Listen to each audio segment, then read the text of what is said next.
اتنی گفتگو کے بعد اکثر لوگ یہ سوال کرتے ہیں کہ شیخ کی پہچان کیا ہے، کاملین کی پہچان کیا ہے؟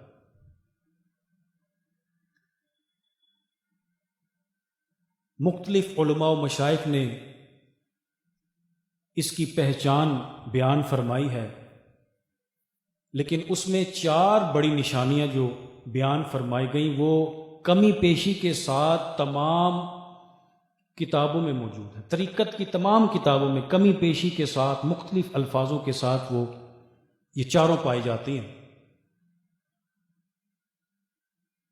فتاوی رضویہ میں بھی یہ 4 موجود ہیں، اعلیٰ حضرت نے یہ 4 لکھی ہیں۔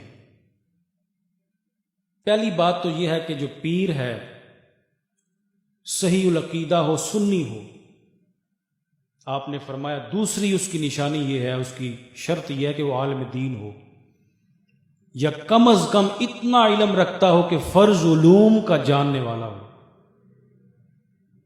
تیسرا فاسق مولن نہ ہو، یعنی اعلانیہ شریعت کو توڑنے والا نہ ہو۔ اور اعلیٰ حضرت نے چوتھی نشانی لکھی کہ اس کا سلسلہ رسول اللہ سے متصل ہو، کہیں سے منقطع نہ ہو۔ اور بہت ہی سادہ، اور اب یہ جو نشانیاں بتائی جا رہی ہیں عوام الناس کس کو بھی نہیں پا سکتے، کیونکہ ولی کو ولی ہی پہچانتا ہے، عام بندہ نہیں پہچانتا ہے۔ اس کی پہچان اسے ہوتی ہے جس کا باطن چمکدار ہو، باطن صاف ہو، شیشے کی مانی، دل اس کا مثل آئینہ ہو، یہ اس کی نشانی ہے۔ اللہ والوں کی یہ نشانی ہے، ان کا دل مثل آئینہ ہو۔ تو میں یہ عرض کر رہا تھا، پیر میٹھا رحمۃ اللہ تعالی علیہ، آپ نے بہت ہی سادہ الفاظ کے اندر پیر کامل کی تعریف فرمائی، اور واقعی وہ حقیقت ایسے ہی ہے۔ اس میں یہ تمام شرائط بھی آ جاتی ہیں، لیکن کیونکہ عام بندہ، یہ شرائط ان کے لیے جو پڑھا لکھا ہے، عالم دین ہے، وہ دیکھ کے سمجھ سکتا ہے۔ اور بعض اوقات علماء بھی مار کھا جاتے ہیں، اللہ والوں دیکھ کے نہیں سمجھ پاتے، وہ ظاہر ہی نہیں ہوتے، عوام میں اتنے ملے جلے ہوتے ہیں کہ وہ عام بندہ بھی مار کھا جاتا ہے۔ لیکن بڑی نشانی اللہ والوں نے بتا دی، جس سے کوئی شخص مار نہیں کھا سکتا، وہ عوام میں سے ہو یا خواص میں سے ہو، اہل علم سے ہو یا عوام الناس سے ہو، ہر بندہ اسے پہچان جائے گا۔ جسے کہتے ہیں جھٹکا مسئلہ، وہ حضرت پیر میٹھا رحمۃ اللہ تعالی علیہ نے بیان فرمایا۔ آپ فرماتے ہیں کہ ولی کامل کی پہلی پہچان یہ ہے کہ جب بھی اس کے پاس اس کا مرید آئے گا، وہ صبغۃ اللہ میں رنگ دے، اس کو اللہ کے رنگ میں رنگتا جائے، اس کا ظاہر باشریت اور باطن باخدا ہو جائے، پہلی نشانی۔ آگے فرماتے ہیں کہ ہو سکتا ہے کوئی پیر ایسا بھی ہو جو خود بظاہر شریعت پہ چلنے والا ہو، باشرع ہو، نمازی بھی ہو، شریعت پہ چلنے والا بھی ہو، لیکن اس کے مریدوں میں فیض نہ ہو۔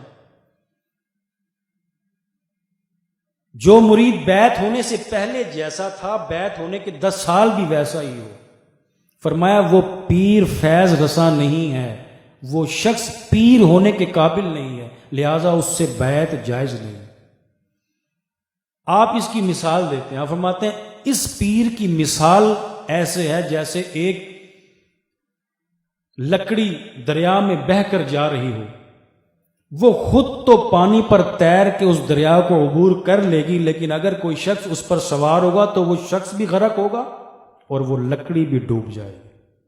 لیکن بعین ہی اگر اس لکڑی کو اٹھا کر کسی کاریگر کے ہاتھ میں دے دیا جائے تو وہ کاریگر اس لکڑی سے کشتی بنا دے، اور پھر لوگ اس کشتی پر سوار ہو کر دریا کو عبور کر لیں گے۔ فرماتے ہیں کہ ایسے ہی مشائخ، اب جتنے بھی مشائخ گزرے ہیں اللہ والوں نے اپنے شیخ کامل کی صحبت میں رہ کر ان کی خوب خدمت کی ہوتی، دائمی صحبت کی ہوتی ہے، رات دن ان کی خدمت میں رہے ہوتے ہیں، بسر کیے ہوتے ہیں، اور تزکیہ اور تصفیہ کا مقام حاصل کیا ہوتا ہے، اپنی باطن کی صفائی کرائی ہوتی ہے۔ تو پھر وہ اللہ والے انہیں بہت بڑا بحری جہاز، بحری بیڑا بنا دیتے ہیں۔ یہ ایسا بحری بیڑا بن جاتے ہیں کہ جو بحر ظلمات سے حضور کی امت کو اٹھا کر مدینہ شریف پہنچا دیتے، جو بحر ظلمات سے حضور کی امت کو اٹھا کر جنت میں پہنچا دیتے. ادھر سے دین کے ڈاکو اٹھائے، ادھر سے دین کے باغی بن گئے. ادھر سے جاہل اٹھائے، دوسری طرف نکالے تو عالم بن گئے. ادھر سے ناقص اٹھائے، ادھر کیے تو وہ عامل بن گئے، کامل بن گئے. بے عمل اٹھائے، باعمل ہو گئے. منافق اٹھائے، عاشق ہو گئے. پھر وہ ایسا بحری بیڑا بنتے ہیں کہ جو اس پر سوار ہوتا جاتا ہے وہ اس کو جنت میں پہنچاتے جاتے ہیں.